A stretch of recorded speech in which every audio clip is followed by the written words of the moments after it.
Everyone thought he was dangerous. They were right, but no one warned me that loving him would cost me everything. I was innocent. I believed in love, in promises, in forever. He was the kind of man people crossed the street to avoid. And the night our eyes met, I had no idea I had just stepped into the Mafia world. If stories like this touch your heart, if you believe in the power of emotion, even when it breaks you, subscribe and stay with me. You're not just watching, you're feeling this with me. My name is Elena. I was 22 when I met him, a college student with dreams stitched together by hope and naivety.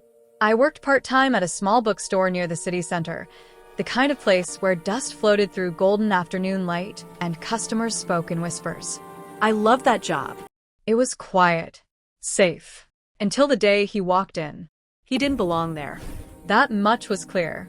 His suit was too expensive, his presence too heavy.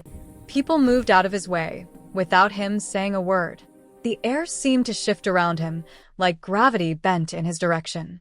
I was shelving books in the back when I felt it, that pull, that strange, magnetic sensation that made me look up. And there he was. Tall. Dark hair swept back, eyes the color of smoke and secrets. He stood near the philosophy section, one hand in his pocket, the other tracing the spine of a book he wasn't really reading. He was looking at me. Not the way men usually looked at me. Not with interest or curiosity. He looked at me like he already knew me. Like he'd been searching for me. I should have walked away. But I didn't. I stepped closer. My heart pounded so hard I thought he could hear it. "Can I help you find something?" I asked, my voice barely steady. He smiled. Slow. Controlled. "I think I just did." His name was Dante. We started meeting at a cafe 2 blocks from the bookstore. At first, just coffee. Just conversation. He never told me what he did for a living, and I never asked. There was something about him that made questions feel dangerous. But he was kind to me, gentle in ways that felt rare. He listened when I talked about my classes, my dreams of becoming a writer. He remembered the smallest things. The way I took my coffee. The book I mentioned once in passing. He made me feel seen. For someone who had spent most of her life invisible, that was everything. Weeks turned into months. I fell. Slowly at first, then all at once. I didn't notice the men who followed us at a distance. I didn't notice the way waiters treated him with too much respect, too much fear. I didn't notice the phone calls he took in another room, the way his jaw tightened when certain names were mentioned. I was too busy falling in love. The night everything changed started like any other. Dante picked me up in his car, a sleek black vehicle that purred like a predator.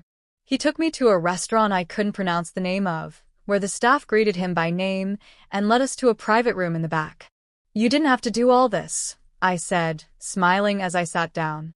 "I wanted to." He poured wine into my glass, his movements precise. "You deserve beautiful things, Elena." "I don't need beautiful things. I just need you." Something flickered in his eyes. Something that looked almost like pain. "What's wrong?" I asked. He reached across the table, took my hand in his. His grip was firm. Warm. "There's something I need to tell you." My stomach dropped. "Dante, I'm not who you think I am." The words hung in the air between us, heavy and sharp. "What do you mean?" He exhaled slowly. "My family were involved in things. Things I can't walk away from. Things that make me dangerous to be around." I pull my hand back. "What kind of things?" "The kind you don't ask about." My chest tightened. Are you telling me you're in the Mafia?" He didn't deny it. I stood up. My chair scraped against the floor. "Elena, you lied to me." "I never lied. I just didn't tell you." "That's the same thing." He stood too, came around the table. "I didn't tell you because I wanted you to see me. Just me. Not what I do. Not who I have to be." Tears burned my eyes. "You don't get to make that choice for me." "I know." His voice cracked just barely. "I know. And I'm sorry. But I'm telling you now because I can't keep you in the dark anymore. It's not safe." "Not safe?" "Dante, what does that mean?" He looked away. And in that moment, I saw something I'd never seen before. Fear. There are people who want to hurt me. And the easiest way to do that is through you. The room felt smaller. Colder. I need you to stay away from me, he said. For your own safety. No. Elena, No. you don't get to tell me you love me and then push me away. That's not how this works. This isn't a choice. Yes, it is. And I'm choosing you. He stared at me. Something broke in his expression, something raw and real. You don't know what you're saying. I know exactly what I'm saying. He pulled me into his arms, held me like I was the only solid thing in his world. I'll protect you, he whispered. I swear it. No matter what. I believed him. I shouldn't have.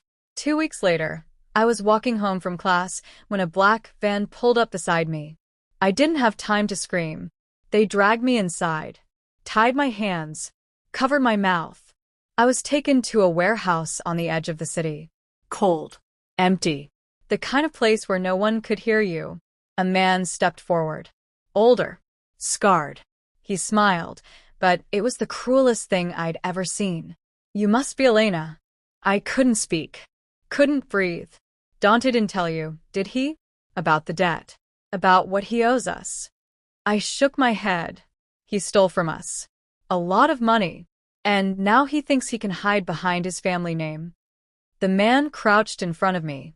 But men like him always have a weakness. And you, sweet girl, are his.